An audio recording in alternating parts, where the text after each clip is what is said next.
Good afternoon, everyone. I'm delighted to see so many people in the room, and I know we have many people who are also watching us through the live stream. So welcome to everyone. I'm Ann Curzan. I'm Dean of the College of Literature, Science, and the Arts. And getting to host these kinds of lectures is one of the very best parts of this job.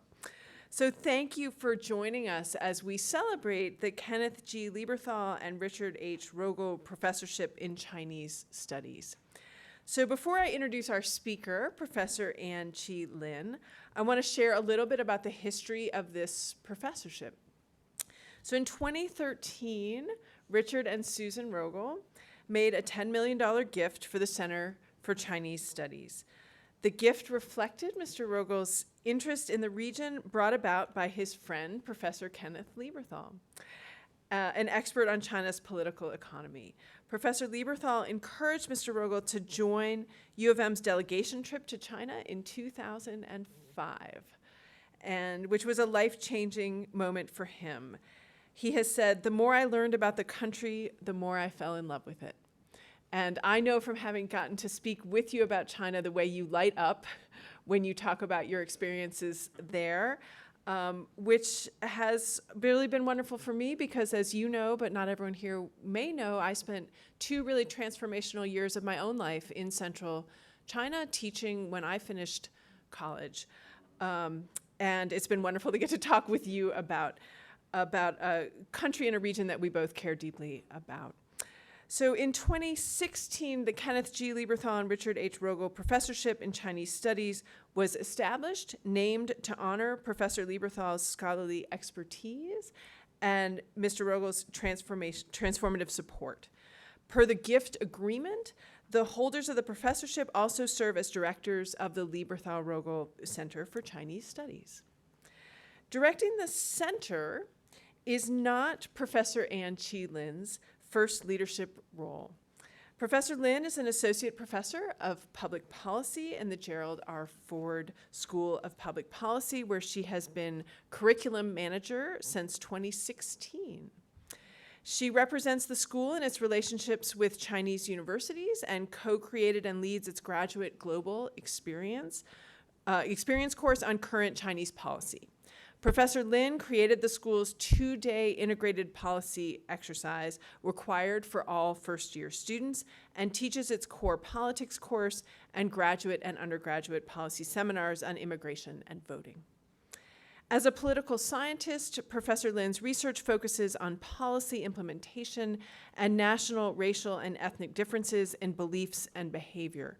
Recently, she explored COVID-19 blame allocation between the US and China through a multinational study and studied the pandemic experiences of Black, Latino, and white residents of majority-minority neighborhoods in the US and Puerto Rico. She's also interested in subnational labor migration policies in the US, Canada, and Australia. Early in her career, Professor Lin investigated staff and prisoner participation in educational vocational training and drug treatment programs, collecting data from 5 medium security male prisons. Her findings led to her first book, Reform in the Making, the Implementation of Social Policy in Prison. Published in 2000, it was called An Important and Convincing Book. Her interest in Arab immigrant experiences in Metro Detroit led her to being co-principal investigator of the landmark Detroit Arab American Study, on which she based her co-authored 2009 book, Citizenship in Crisis, Arab Detroit After 9/11. As you can see, this is a scholar who does incredibly timely projects as part of her work. She has co-authored, edited, and co-edited 6 other books, 2 articles, 6 book chapters, research reports, and book reviews. I do not know how you get it all done. Her service to her field is also exemplary. She was president of the Women's Caucus for the Midwest Political Science Association in 2000, served on the Public Management Research Association Board of Directors for 4 years, and for the last 20 years on the Washtenaw County City of Ann Arbor Community Corrections Advisory Board. She's an active participant in Catholic academic community discussions on religious values and public policy. In 1994, We were lucky enough to have Professor Lin come to the University of Michigan as an assistant professor in the political science department. She later moved her appointment to the newly created Gerald R. Ford School of Public Policy, where she was promoted to associate professor with tenure in 2001. Prior to her academic career, she was a social worker at Covenant House in New York City. She then served as a Robert W. Hartley Fellow in Governmental Studies at the Brookings Institute while obtaining her PhD in political science from the University of Chicago. As director of the Lieberthal-Rogel Center for Chinese Studies, Professor Lin plays an important role in Chinese studies programming, development, and outreach at the University of Michigan. She is also integral to recruiting and advising students in the Masters in International and Regional Studies program who are focused on Chinese studies. Based on her many, many contributions to her field through her research, publications, and service, we at the College of Literature, Science, and the Arts find it most fitting that she be named the Kenneth G. Lieberthal and Richard H. Rogel Professor of Chinese Studies. Please join me in congratulating Professor Lin on her many achievements, past, present, and all that we know is to come. Congratulations.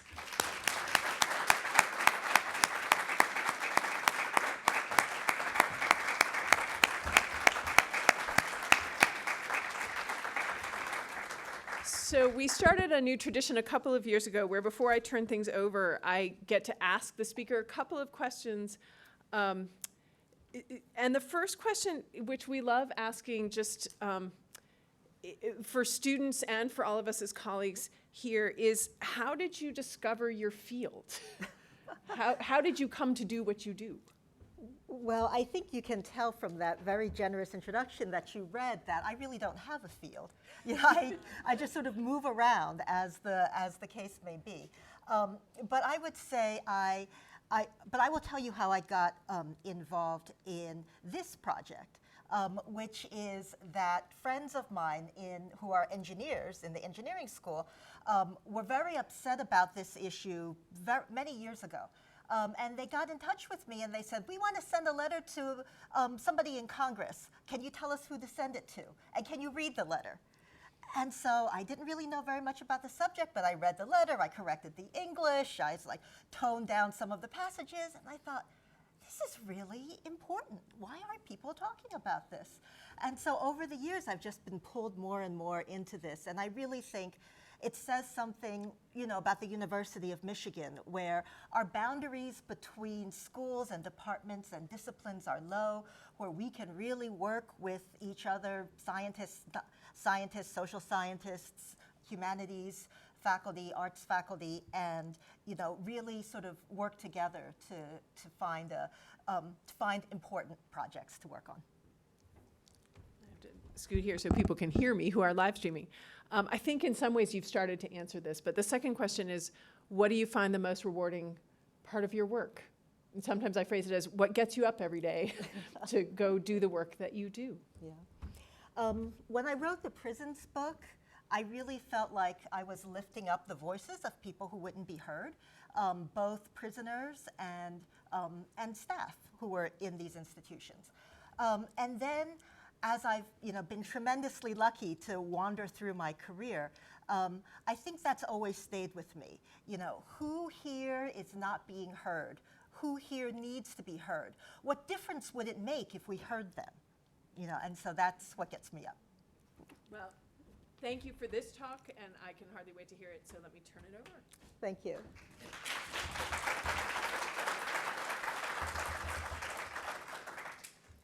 So Dean Curzan, Richard Rogel and Susan Rogel, Ken Lieberthal and Jane Lieberthal, my colleagues and friends. In the mid-1800s, my grandfather's grandfather came to the United States, leaving his home in Toisan, Guangdong Province. For the rest of his life, he worked in San Francisco as a laborer. He dreamed of filling a chest full of gold pieces and being able to bring that chest back home to show, what he had accomplished. But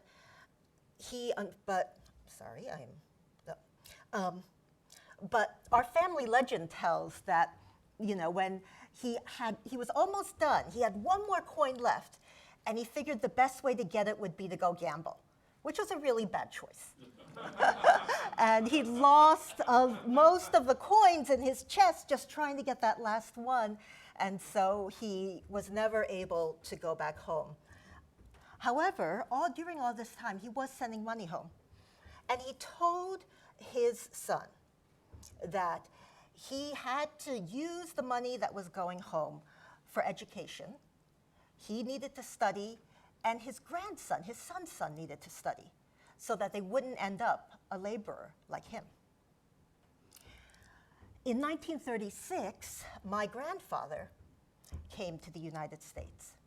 His grandfather's money from China allowed him to go to a new high school, not the old, Chinese literary classics, but a modern high school, and then a new college, Nankai University. He met and married my grandmother, who was one of the first women in China to get a degree in electrical engineering. And then he won a scholarship, a government scholarship, to come to the United States. And so he came here to Ann Arbor to get a master's in political economy. Well, he came in 1936, and those of you who know the area will know that 1936 was probably not the best time to start traveling. He got to Ann Arbor, he started his degree, and then of course the Japanese invaded China and the Sino-Japanese War started, and he was getting no more money from home. However, he was able to move in with an elderly couple and to do their housework and do their yard work to get enough money to finish his master's degree here. Then, because there was no more money, he went to San Francisco. And in San Francisco, he went and found his grandfather's grave and dug up the bones and wrapped them in socks and sent them back to China, hoping that they could be buried, in the graves of his ancestors. He himself worked as a teacher and a journalist. And one of the essays he wrote about young Chinese youth and how China will, progress, impressed a prosperous immigrant so much that that immigrant decided to send him to England for his doctorate. He went to the London School of Economics. He got a doctorate in economics. And then 9 years after he first came to Ann Arbor, he returned to China just in time to meet my 9-year-old mother, his first child. So you can see that the stories of my family, in sort of a very odd and complicated way, have led me here to this place. My grandfather, before he died, I was hired at Michigan before he died, and I was able to bring him here and to, show him Rackham and, walk past the house on Church Street, probably not the same house anymore, where, he'd live with this elderly couple, and take him to lunch at the Michigan Union. And it was just a moment of really great joy for us. He is passed away now, but I know that he is proud that his granddaughter is able to lead one of the nation's most prominent centers for Chinese studies. And because of that, I think he would also find it especially fitting that the center is named for Kenneth Lieberthal, who has been so important in interpreting China to the US and the US to China.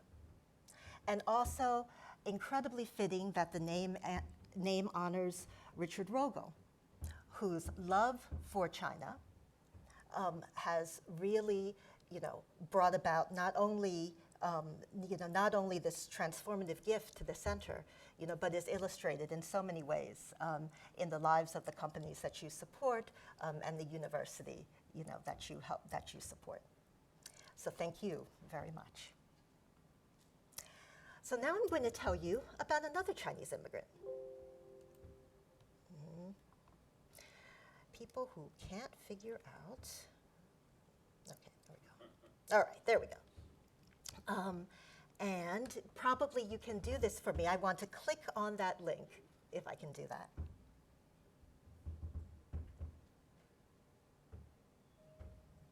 I was born in Beijing, in China. I was in Peking University for 9 years.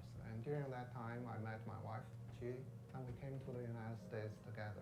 We had 2 daughters, Joyce and Sarah. We really realized that our home is here, and our career is here, and our kids are here. So that was the time we decided to become American citizens. It was May 21, 2015, and early in the morning, I was woken up by this very, very loud knocks on my door. It was very urgent, very loud, like bang, bang, bang, bang, bang, like that. And so I was wondering who would knock people's door like that. And so I quickly put on shorts and opened the door. And I saw many people outside, and some had weapons, and 2 guys had battering ram ready to take down my door. And then this FBI agent asked, "Are you Xiaoxing Xi?" I said, "Yes." And then he announced that I was arrested. Of course, at that point, I understand it was not a mistaken identity. They were here for me. Another agent stepped into the house, turned me around, put the handcuffs on me.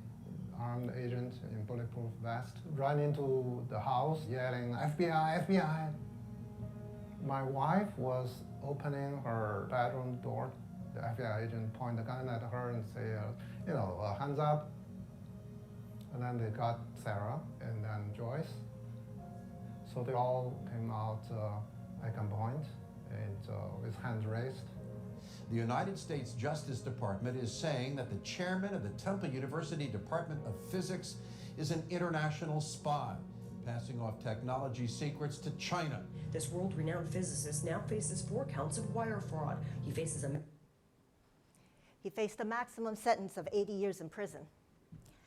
So what was the basis of the federal government's claim? Well, they said he had purchased a proprietary device that had export control restrictions placed on it. In violation of those restrictions, he had sent the schematics of that device to China, and in addition had sent unpublished research results that he had done with the help of this device, which produced magnesium diboride thin films, a material used for superconductor research. And so he was charged first for sending the schematics in violation of this license, but then also for wire fraud because he sent them over email, and that's what gives you wire fraud.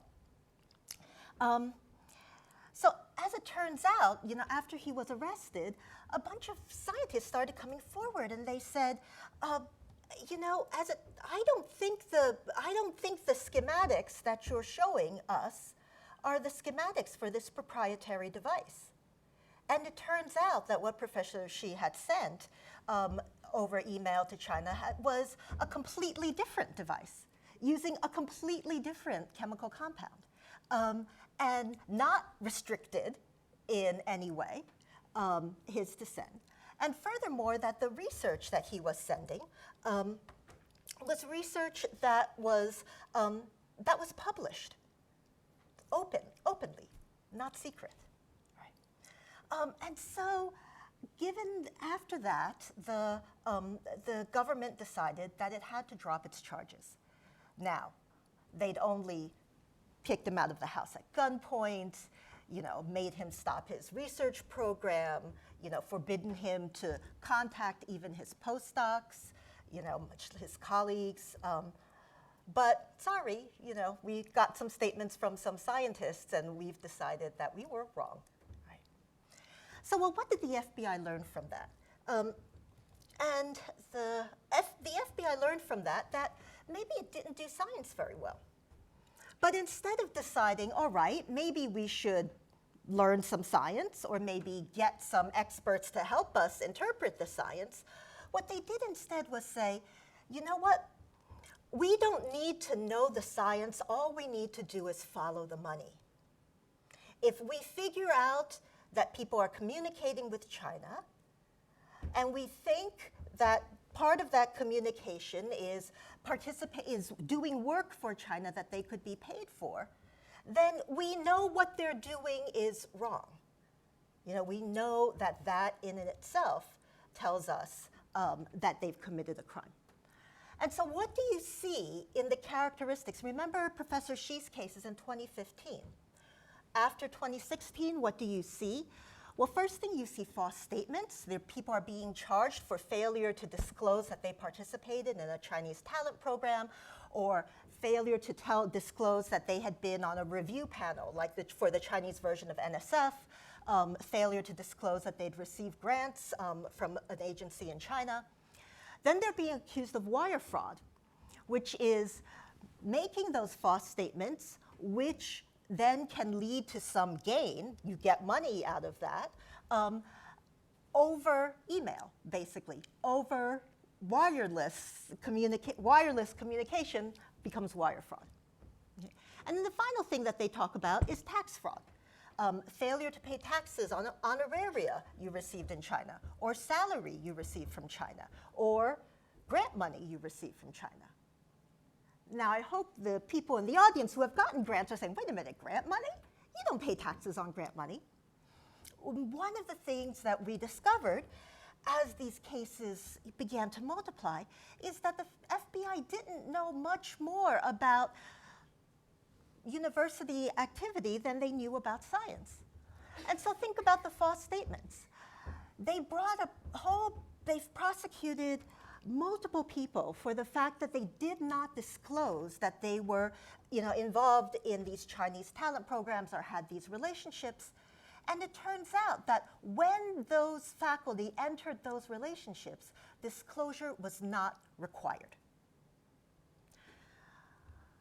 They then take wire fraud.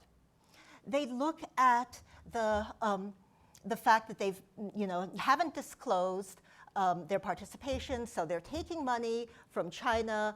At the same time, they're also taking money from the US. They're taking money from the National Science Foundation or from DARPA or from NIH. And so now you didn't tell those agencies about it, so now you're using email to commit this kind of fraud. The fraud now is against the US agency or the university, that you're getting money from. Let me pause here really quickly to point out that it is not illegal for people to take money to apply for grants from China. It is not illegal for people to participate in an honorary program where you become a Chinese professor, you have an affiliation. It's not even illegal for you to take leave from your university and go teach in China for a while. But because they thought that these faculty members were not forthcoming, they charged them with wire fraud. Finally, tax fraud. So I am here to remind all of you that if you are making speeches and you get honoraria, remember to put that on your income tax form, because if not, you've committed tax fraud. But let me remind you what I said. You don't owe taxes on your grant money. Gang Chen, the professor of mechanical engineering at MIT, was charged of receiving $29 million from China over the time that he was professor at MIT. And guess what? He was charged for not paying taxes on that $29 million. It turns out, a week after he's arrested, the president of MIT issues a statement. And he says, look, I can't comment on these charges, but I can comment on that $29 million. That was to set up a joint institute between MIT and the Southern University of Science and Technology, Shenzhen. That $29 doesn't go to Professor Chen's pocket, even though he is the inaugural director. So what are we looking at here? Obviously, as I'm presenting it, there's not a lot here to take offense at. So what's behind this? Well, if you look at the press release that the Department of Justice sent out when they arrested Gang Chen, So the first two paragraphs are about he committed this kind of crime, by doing this, he committed that kind of crime by doing this. And then they have a sentence. And the sentence says, it is also alleged that Gang Chen displayed his commitment to China, to improving or increasing Chinese science and technology by this email, which he sent to himself, which we found, in his email. And I think if you look at the email, this is pretty obviously notes for the kind of speech that you that you give when you're saying, we need to support more research in science and technology. But what the U.S. attorney for Boston thought that email meant was that the allegations in this complaint imply that this was not just about greed, but about loyalty to China. Assistant Attorney General John Demars in another case. This is just the latest case involving professors or researchers concealing their affiliations with China. We will not tolerate it. I will remind you again, affiliations with China are not illegal. All right. So here's what I'm going to try to convince you of in today's talk. First of all, I'm going to describe what federal law enforcement describes as a whole of society approach to addressing China's theft of intellectual property from the United States. What really happens, however, is that this whole of society approach basically criminalizes research while Chinese, and it will not work to protect the United States. Next, I'm going to tell you about the response, which is that federal agencies have created a disclose everything approach. You'll be fine as long as you disclose. This is not going to work either, not to protect our research and not to protect our universities. Finally, I'm going to talk to you about why these foreign federal government actions have created a chilling effect and what that chilling effect is. Unfortunately, this one is working. And it's working because universities, including the University of Michigan, are finding it easier to handle the possibility of prosecutions and investigations by bypassing safeguards that have been established to protect academic freedom and faculty rights. Then I have some recommendations at the end, but I'll get there later. Okay, all right. So very quick background, June 2015, this is a counterintelligence strategic partnership intelligence note. The FBI sends these out, periodically on all sorts of different topics, and this one is about preventing loss of academic research. I don't need to read it for you. They're basically concerned that foreign companies may act as agents of their government in interacting with American universities and then bridge the R&D gaps that these countries have. Now, the focus, the preamble in particular, is about theft of patents, trade secrets, IP, etc. But if you actually look at the note, they're concerned about a whole range of other things. They're concerned about hackers. They're concerned about students who take university property and send those back to their home countries. They're concerned about people at universities who might be intimidating the other people from their country into not expressing views that are critical of the country that they came from. So this is really sort of a hodgepodge, but it shows the FBI, I think this is the first focus on academics. By 2018, this letter has been repackaged, and it's now called China, the Risk to Academia.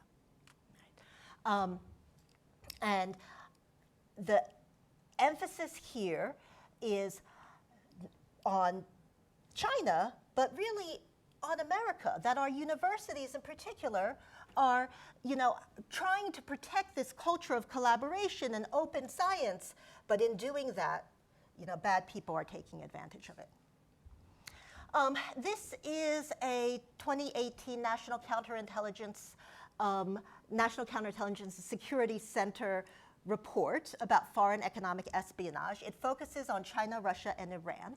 And here it takes China's strategic goals. And what I want you to notice is that 4 of the 10 are to do with universities. Why is federal law enforcement, why is the federal government so worried about what's going on in universities? Well, this is Chris Wray, who's the director of the FBI, and he's at a Senate Intelligence Committee hearing. And he says a couple of things. Again, you can read it yourself, but let me just point out. Non-traditional collectors, whether it's professors, scientists, or students, that pretty much covers a lot of the people at universities.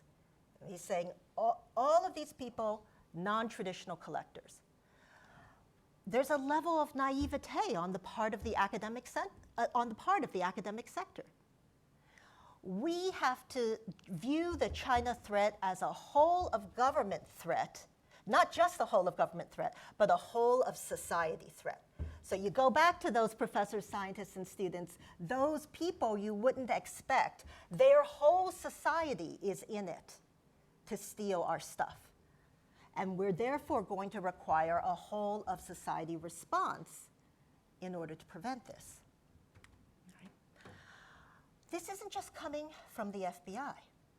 As a matter of fact, one of the really important things I want to point out today is that the focus has, although has begun to move from federal law enforcement to the federal agencies. And so this is Francis Collins in 2018, pointing out that foreign entities have mounted systematic programs to influence the NIH researchers or to take advantage of open science. And then he says, it's not limited to biomedical research. It's been a significant issue for defense and energy. I think most of us would think defense and energy, yes, those are absolutely topics of national security. Is biomedical research a topic of national security? Well, yes, he says, and he uses, puts these 3 together to make that point. So what is he concerned about? He says, well, we're 3 things. We're really worried about diversion of IP. We're really worried that people are getting these grant applications, and then the reviewers, in the United States are sending these grant applications back to China so that researchers there can sort of, use the information that's in these grant proposals.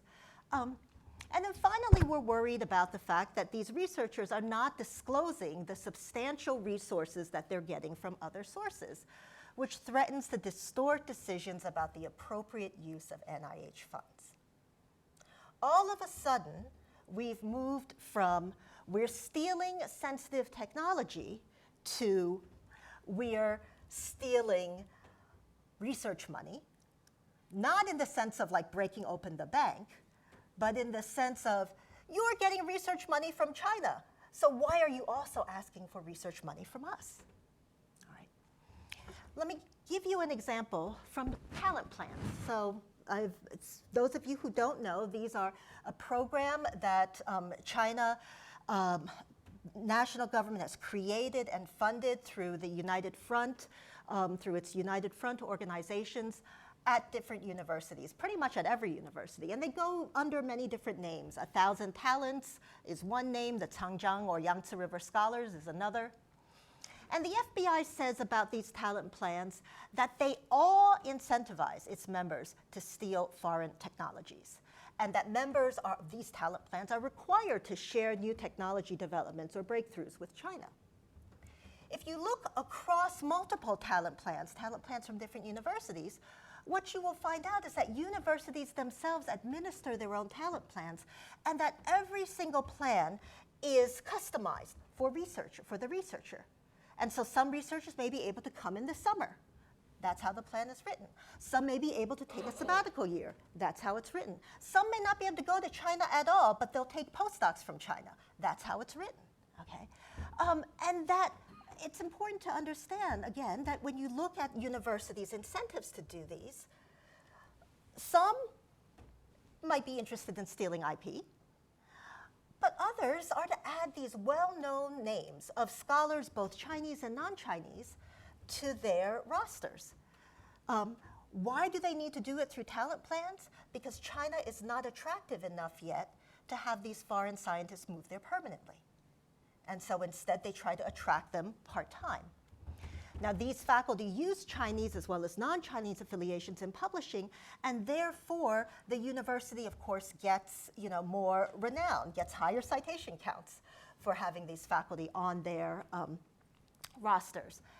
And the last thing I will point out that because the focus is publishing, published research is by definition not shared only with China, right? Publishing is publishing open to the world, or at least to the universities that can afford journals. If you look at the successful prosecutions under the China initiative, under this foreign federal law enforcement move, what you will find is that after the first two really sensational ones, tons of restitution, very long prison sentences, and then Charles Lieber, who has not been sentenced yet, but was a major blockbuster prosecution because he was so prominent and the chair of his department, and a very well-renowned scholar, and also not Chinese.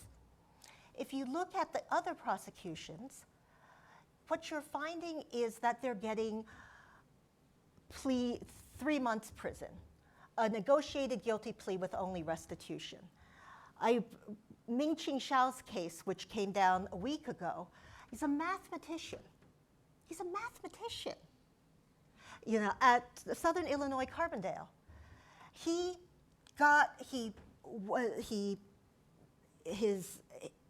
So he was cleared of all grant fraud accounts because it turns out that what the federal government was arguing were grants to him were actually grants for Southern Illinois Carbondale to establish Joint Center.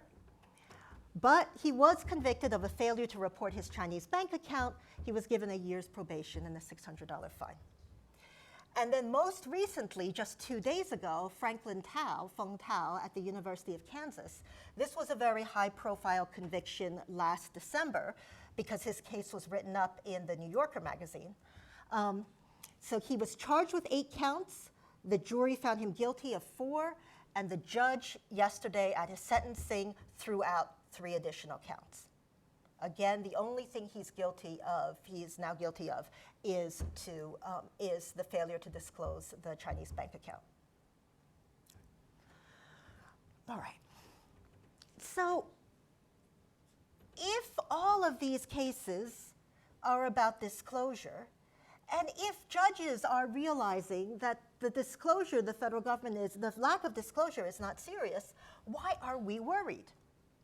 Michael Lauer, Deputy Director at NIH for Extramural Research. And this is about that case Songgao Zheng, which is this horrific case, researcher at Ohio State University, 37 months in prison and $4 million restitution. That $4 million restitution is the amount of his NIH grant. Federal overhead in NIH grants paid to the Ohio State University. Songgao Zheng is returning that from his own pocket. Salaries to his postdocs, to students, to their stipends and tuition. Songgao Zheng is paying that from his own pocket. The laboratory supplies that he bought, which produced papers that have been published. So that research, Michael Lauer says, is no good. The lack of candor in his application calls into question the validity of his research, and therefore we're unable to take for granted anything that was published through peer review, I might point out, right? But Michael Lauer wants us to understand that his deception was a tragedy. There's a researcher out there, great application, outstanding score, didn't get funded.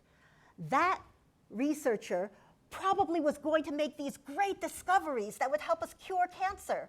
But unfortunately, he didn't get to make them because Song Gaozhen got the grant instead. You know, and so now we are, I don't want to be too flippant about this. There are lots of very deserving people who don't get NIH grants. But now we're basically comparing a hypothetical, like what Song Gaozhen is guilty of is depriving the world of a hypothetical scientific breakthrough. All right. And so I think what you're really, okay, why is this crucial? Since up to 2022, since 2018, 2016, NIH has opened 241 cases. Under the China initiative, we never got a full accounting of how many cases, you know, were open under the China initiative. MIT Technology Review counted 77. The DOJ's website I just counted yesterday lists 51. China initiative, 77, 51. NIH, 241 cases. And NIH is only one of the government funding agencies that has opened these investigations. And that's why I say that, that the focus on this has moved away from the federal government, especially, we hope, with the end of the China initiative. But things are not getting better. In fact, things are going to get worse. So this is NIH's report on its foreign interference cases. And first, you're not going to be surprised to know that 92%, 84%, 100% involve China. If you look at race, again, you see the vast majority of cases are also about China. They break these down between internal, self-disclosure, DOJ or FBI. You know what DOJ or FBI is, referred cases on, we won't talk about those. Self-disclosure is when researchers voluntarily approached NIH and said, oh, there's a mistake on my disclosure form, can I amend it? They are doing that without any guarantee that they won't be prosecuted for that mistake, but they go and disclose it anyway. And then there's internal. What does internal mean? It's not internal to the NIH, it's internal to universities. How are universities handling this? Well, here's a set of outcomes. Institutional exclusion from grants. That means that 50 researchers were told by their university, you can no longer get grants run through your university. Termination or resignation. That means exactly what you think it means. Undisclosed, but then look at undisclosed equity, patent, or COI, commitment, conflict of interest cases. 16% of the cases involve undisclosed equity, patent, or FCOI. In other words, something that might look a little more like IP intellectual property theft. Why are all these people getting terminated? Well, here's the process. The grant agency, NIH in this case, contacts the university. And it says, we are suspicious that your researcher has these undisclosed affiliations. We want to have access to their email to investigate. We want to have access to their records to investigate. The university says, well, let's hope we can settle this before we have to, hopefully this is just the flash in the pan, it's not important. And so the university gives NIH the information without notifying the faculty member. Because it might be nothing, why worry the person? Then the university, NIH, finds troubling information. At that point, the faculty member is informed. And he's suddenly asked to account for a bunch of things, which could be 10 years old, 15 years old, 20 years old, which could involve co-authoring relationships with former postdocs who now may or may not have connections to military civil fusion research in China. And then what the university says is, look, NIH is going to crack down on us. They're not only going to make life difficult for you, they're going to make life difficult for us. But if you will retire, this will all go away. Or if you decide, to just stop doing research, teach, enjoy life. Don't worry about getting, citations. This will go away. And so the faculty member accepts, because what he doesn't want is for the FBI to get the case.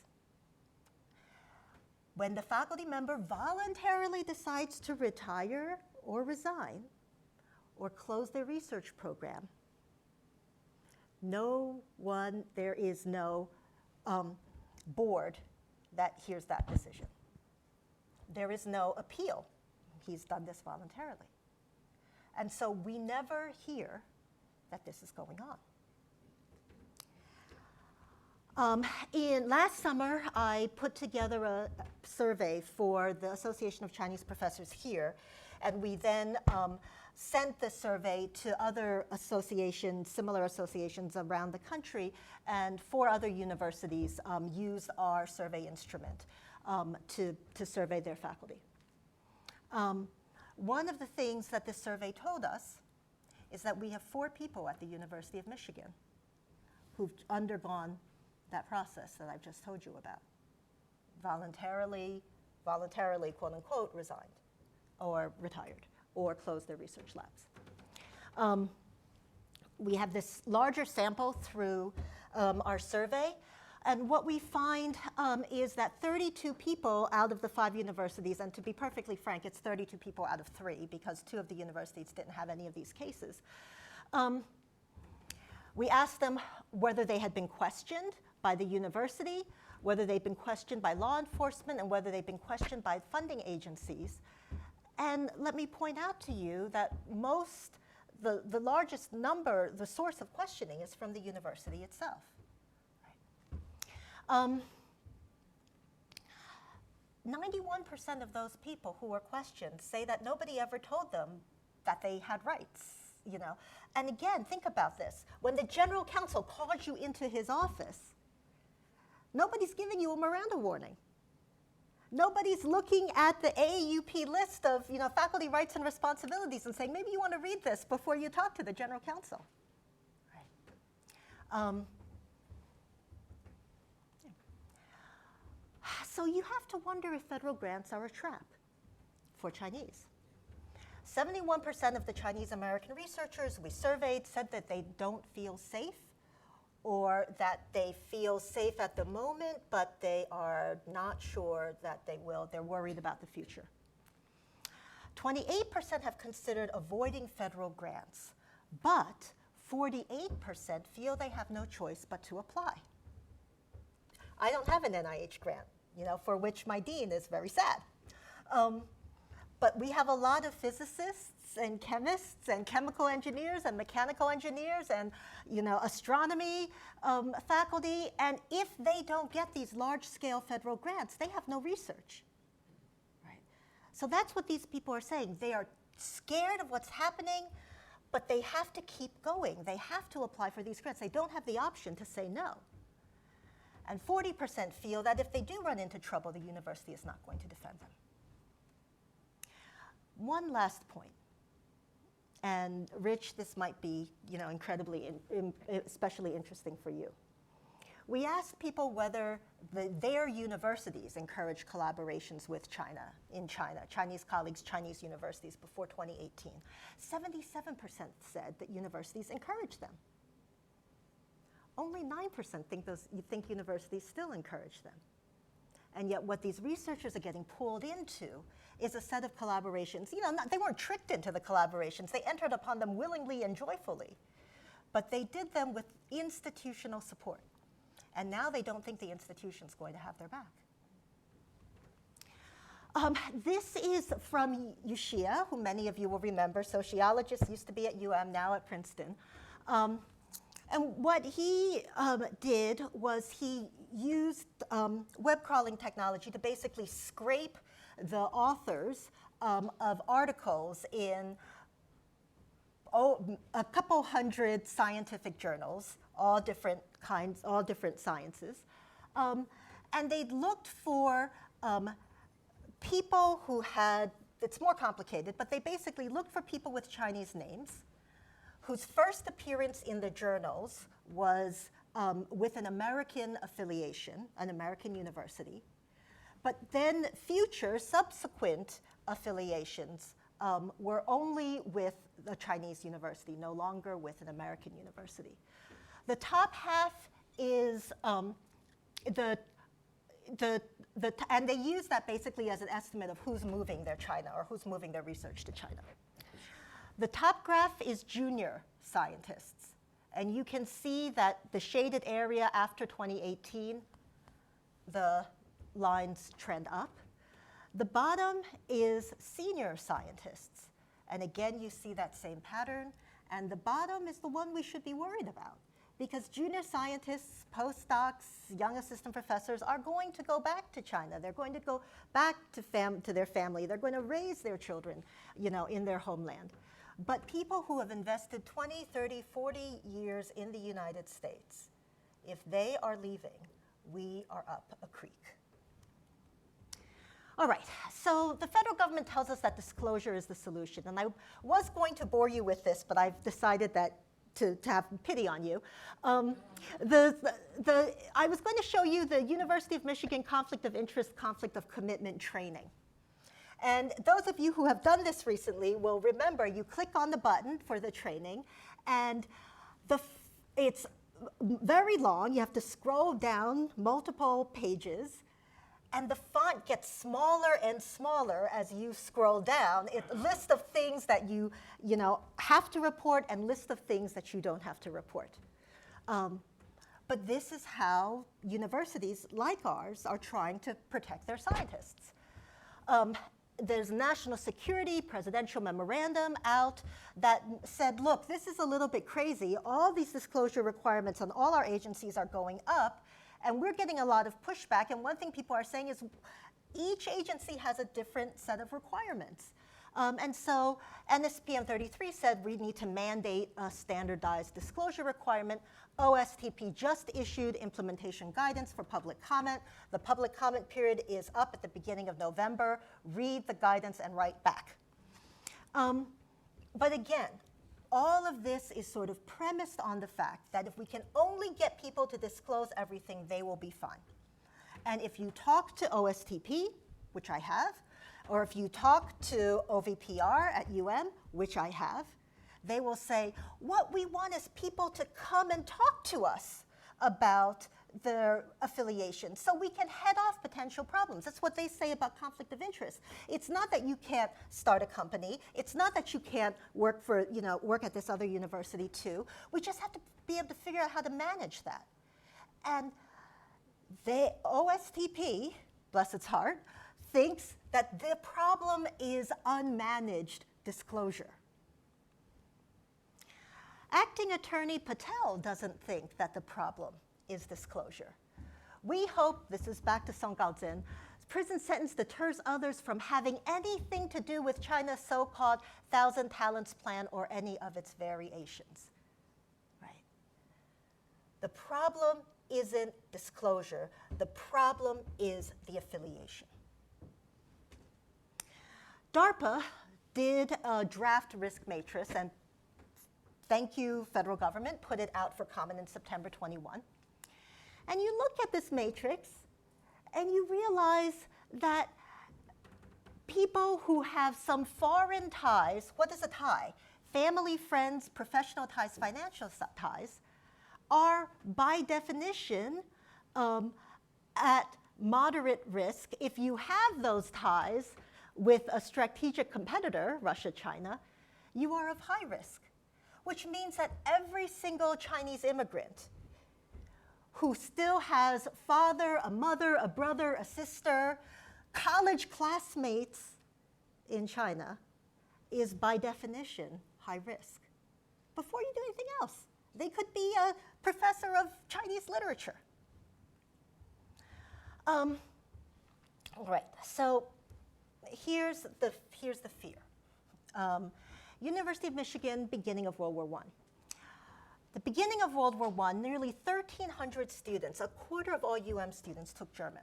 German was one of the largest departments on campus. US enters the war. Remember, the US is neutral for 3 years. US enters the war, and several months after, this Professor Karl Eggert He's German. He himself is of German origin.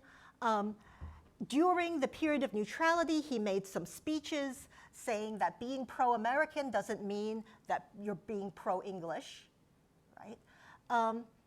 He's not making these speeches after the war has started, but the regents decide that he needs to be dismissed. They fire him. Half a year later, the regents vote to dismiss another 4 lecturers and assistant professors of German at the end of their contracts, which have all been changed from 3-year contracts to 1-year contracts so that they could be dismissed. They said, you know, there's decreased enrollment in German classes, and it's true. By the end of the war, instead of 1,300 students taking German, 150 were in German classes. There's a full professor in the German department, Ewald Buch. He had tenure, you can't dismiss him. He was pressured to take a leave of absence for a year. And then at the end of the leave of absence, he was not allowed to return to the university. The fear, of course, right, is the DARPA fear, that it's not your disclosure, and obviously it's not IP. We've left IP theft to go long ways away a long time ago, but it's who you are.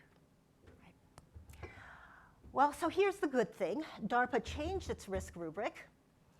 It now has 4 risk factors in its matrix: talent program participation, denied entity lists. So these are universities or research institutes that the federal government thinks are connected to the PLA, the People's Liberation Army. Funding source, foreign institutions or entities. They state clearly that co-authorship is not a consideration. You're not going to get in trouble for co-authoring. They also state that there are differences between affiliations and associations, and the difference is whether you're getting any sort of direct monetary or non-monetary reward. And then it says, what are we worried about with funding sources? It says we're worried about funding sources that are government or government-controlled entities of strategic competitors or Chihists. Government or government-controlled entities. If your university is a national university, National Peking University, National Renmin University, is it a government or government-controlled entity? Of a strategic competitor, okay, I think we can figure out what a strategic competitor is. Or this is country with historical tendency or historical, I think it's tendency of unauthorized science or technology acquisition. So it's basically any country that the government thinks has this historical tendency to steal stuff. Right. All right, well, I actually think this is a really important step forward, because at least it gives you something of a blueprint for figuring out what's possible and what's not possible.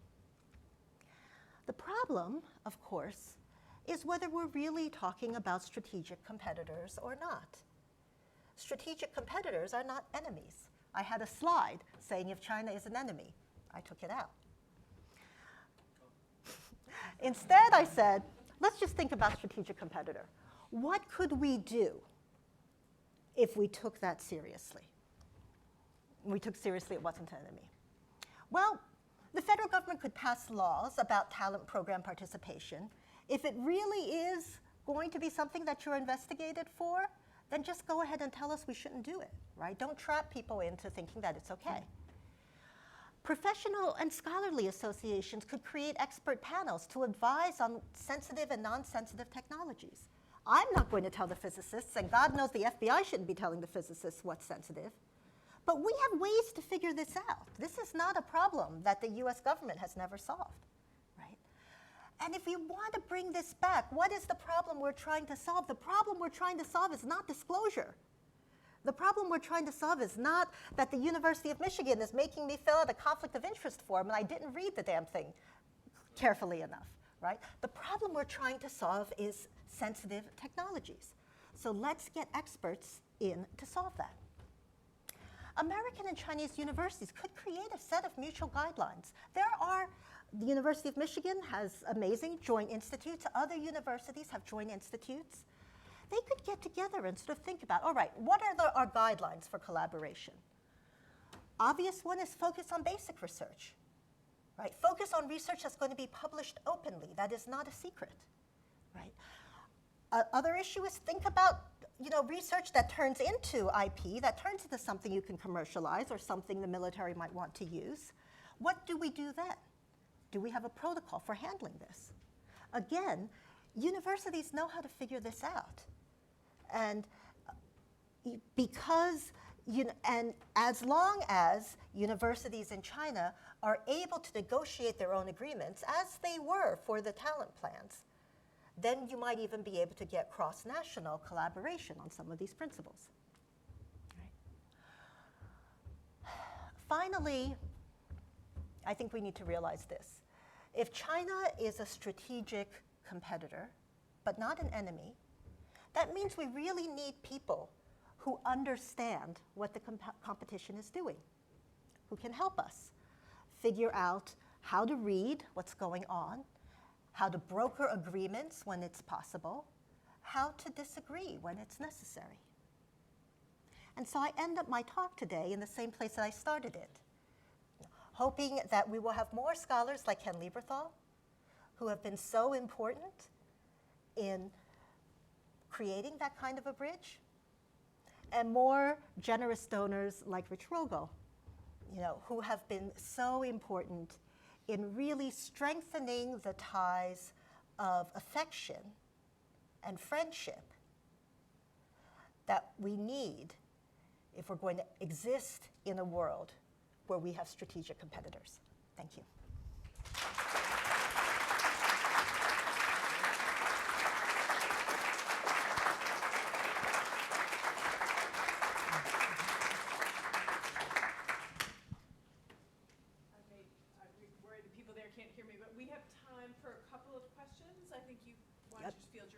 Yep, that would be great.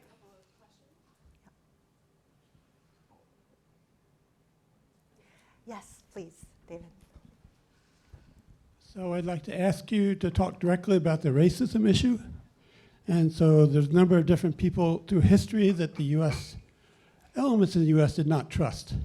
So Protestants versus Catholics, they called papists and things like that.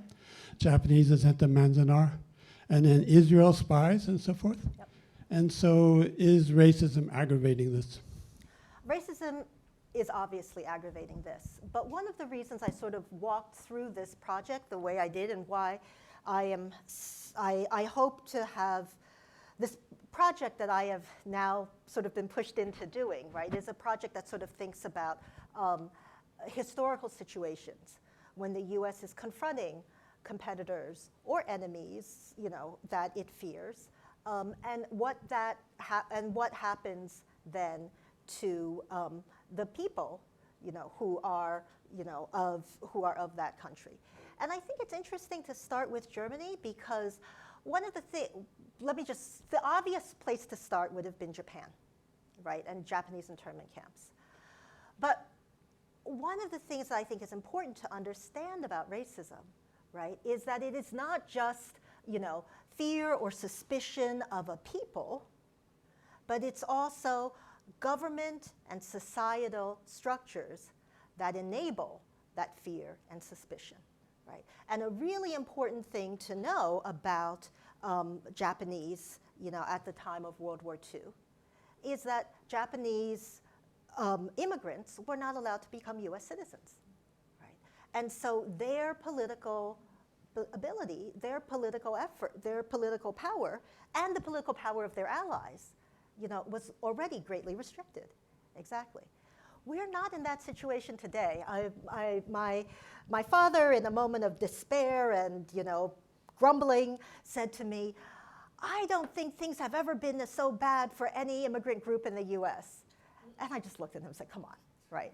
I mean, I am on calls with Chinese professors at Princeton University, who are US citizens, who have stature at their universities, I am meeting in 2 weeks with an undersecretary at the Department of Defense who is Chinese American, right? We are in such a better position. But that doesn't mean that there isn't discrimination, and I think discrimination in this case obviously based on an image of China that is extremely problematic and at least partly racist.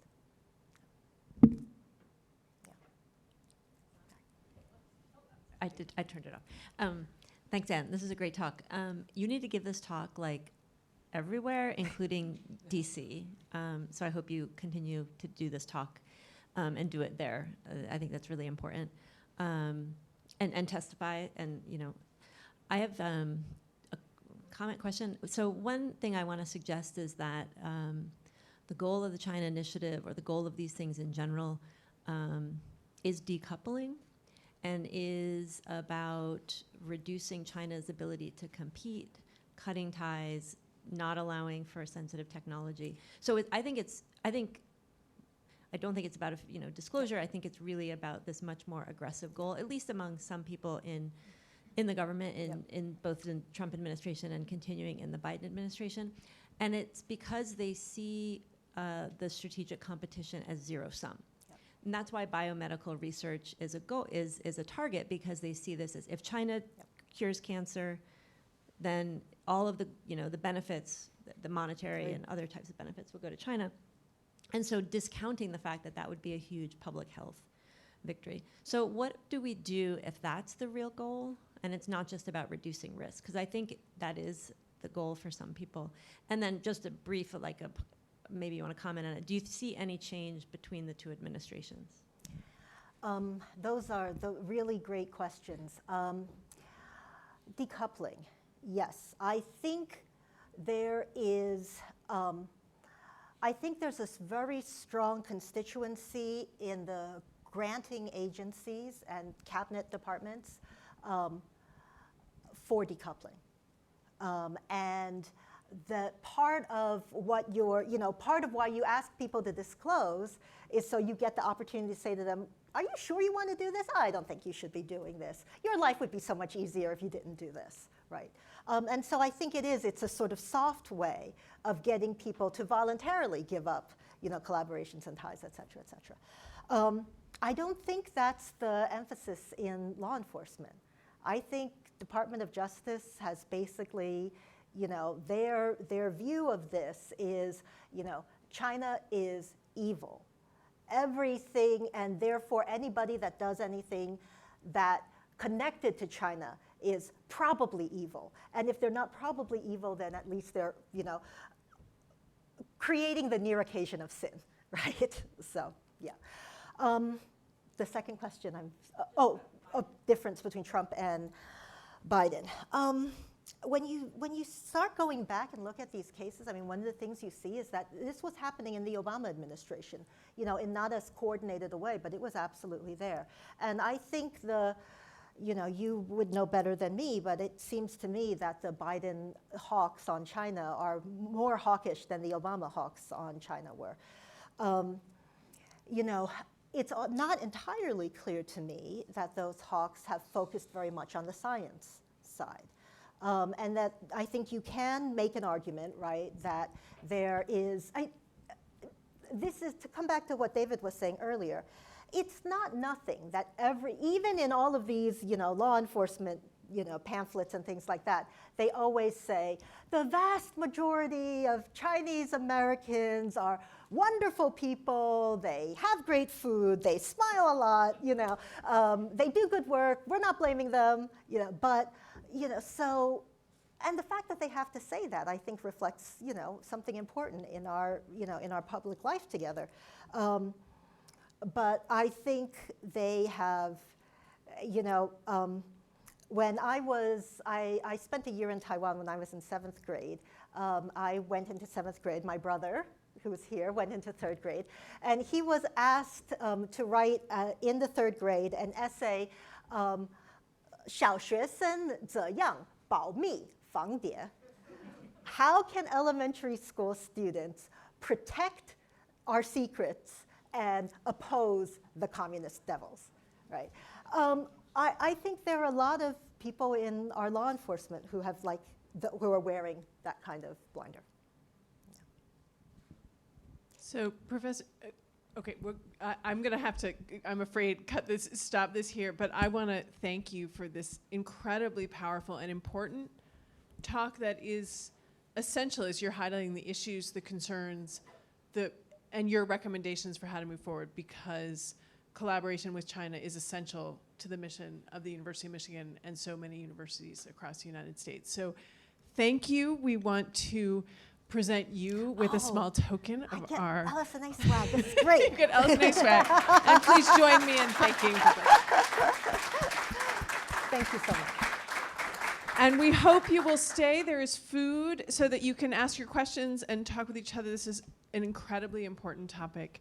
So we hope you will stay and continue the conversation.